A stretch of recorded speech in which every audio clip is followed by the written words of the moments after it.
What is next for UFC 300?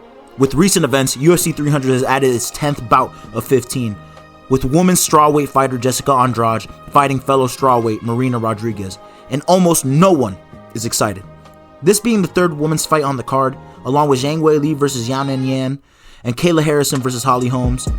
The UFC and MMA community have began to scratch their heads as to where the direction of the card is going, and most importantly, who's next. As there's 5 possible matchups to be made by the matchmakers to finish the card, it makes you wonder who will it be. Now, obviously there's a few to talk about. As I mentioned in my last video, there has been talks of a potential Leon Edwards versus Bilal Muhammad fight, which I'm all for, unlike some other people in the MMA community. Along with the never-ending hypothetical of Conor McGregor versus Michael Chandler, which at this point feels like the Vulture's album release, as we have been teased with it for months, but nothing concrete has been set. And probably won't be concrete until Herb Dean tells them to touch gloves. Dracus also got cleared for UFC 300, somehow, and his matchup could be of 3 fighters: a Sean Strickland rematch, Israel Adesanya, and Khamzat Chimaev. And honestly, if Khamzat gets a title shot, I will never understand this sport, but it's cool, whatever. Some potential matchups I'd like to see in UFC 300. The first matchup is going to be Jared Cannonier versus Khamzat Chimaev. As a huge advocate for Cannonier getting a title shot and a huge advocate of Khamzat not getting a title shot, I think this matchup would be perfect. Shout out my boy Jaden, by the way. He was the one that brought this matchup up. Honestly, would just be a banger and would give Khamzat a huge chance to actually contend for the belt. And if Jared Cannonier wins this match, he will definitely be up next. Whoever wins this match will be next up to fight whoever wins against Dracus if he ends up fighting in UFC 300, or if he doesn't, then just ends up fighting Dracus. Now, I'm going to go off script for a little bit to go on a little rant about UFC 300 and the discourse that's been going around it. Now, we have a lot of fans that are super disappointed in the card, and I'm not going to lie, I am one of them. I'm not going to say I'm super disappointed, but I feel like this card has definitely lacked due to the hype that Dana White has been given, and also, you know, the number factor of it being UFC 300, and also the cards that are under this card, like UFC 298 and 299, which have absolutely great fights on it. And I personally truly believe that 299 is better than UFC 300 so far. Now, to credit, there is still 5 bouts to be made, and those 5 bouts could be absolutely insane.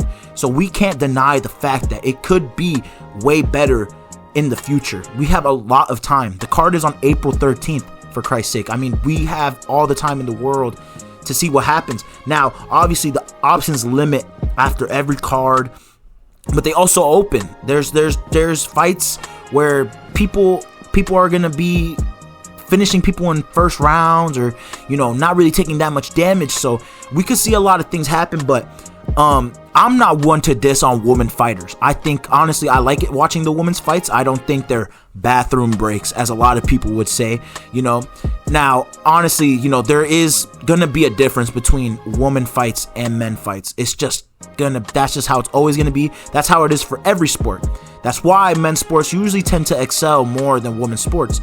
Now, usually a UFC card will have 1 to 2 women's fights in them.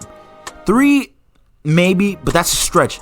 And for UFC 300 to have 3 of them and 2 of them not be for the title, you know, it's kind of a question of what is Dana White really doing, and where is this direction of this card? What have been the options? Who has been available? Who have they called up? What are the matchmakers doing? I thought my guy Joe was in there, dude.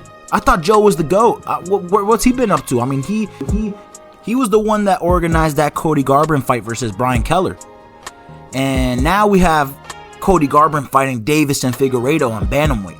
And don't get me wrong, I mean, it's a cool fight, but I'm almost certain Davison Figueiredo is going to absolutely murder Cody Garbrandt. And this just leads to everything else. So back to some good potential matchups. Now, it's been a few days since I recorded that part of the video, and Dana White has just told us that he doesn't have a main event confirmed for UFC 300. That means no Conor versus Michael Chandler, and we're probably going to get something along the lines of a Leon versus Bilal, Leon versus Khamzat. Well, actually, no, that just got denied because Khamzat is not fighting during or being closely removed from Ramadan. And DDP versus somebody, like I said before. This is pretty crazy. He says he's going to announce the fight main event on the post interview of 298. Do I believe that? No, I don't think he's going to announce it, actually. I think he's going to probably hold it out because right now the matchup possibilities are so slim. They are so tiny. And I wanted to do more potential matchups, but honestly, there's not really many to make. A lot of people are already either booked or aren't going to fight. So, leave your comments down below what you think is going to happen for UFC 300. What's going to be the main event? What could change up? What could be some better possible matchups? But yeah, this is Bubba Watts. This is Bubba Watts. This is Bubba Watts. You on a camper, man, that shit make you low. Just like your ego, see how far it will go. It's down the stream, that shit will guide to the flow. It's with importance that you probably know that this is conflict you're about to expose.